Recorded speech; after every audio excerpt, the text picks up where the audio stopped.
అయ్యో అమ్మాయి సార్ క్యూలో ముసలి వాళ్ళు ఆడవాళ్ళు ఎంతసేపు నుంచి ఉంటారు? ఏం చేయమంటావు?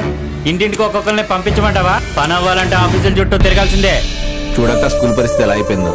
ఆ పాఠ్య పుస్తకాలు వస్తాయో లేదో కూడా తెలియదు. ప్రెసిడెంట్, హైకమాండ్ మా చేతిలో ఉంది.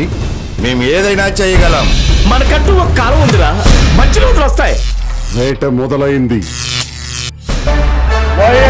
జగన్మోహన్ రెడ్డి అనే నేను. మనకు మంచి రోజులు వచ్చాయమ్మా. నాకు వాలంటీర్గా జాబ్ వచ్చింది. ప్రతి నెల 1వ తారీఖు పొద్దున్నే 6 గంటలకి మీ గుమ్మానికి తీసుకొచ్చి జగనన్న మీకోసం అందిస్తున్నారమ్మా. జగనన్న పరిపాలనలో ఇల్లు వచ్చిందంటే మన కళ నెరవేరింది నాన్న. మన విద్యా దీవెన ద్వారా చెల్లిని కూడా చాలా బాగా చదివించుకోవచ్చమ్మా. నీకు వైఎస్ఆర్ పెన్షన్ కానుక కూడా వస్తుంది. అలాగే నీకు వాహన మిత్ర ద్వారా జగనన్న సంవత్సరానికి 10,000 రూపాయలు ఇస్తున్నాను నాన్న. మిమ్మల్ని నమ్ముకుని ఓటేసినందుకు మాకంతా మంచి జరిగింది సార్. ప్రభుత్వానికి ప్రజలకు వారధిగా మీ అందరూ చిత్తశుద్ధిగా పనిచేయాలని కోరుకుంటున్నాను. Volunteer.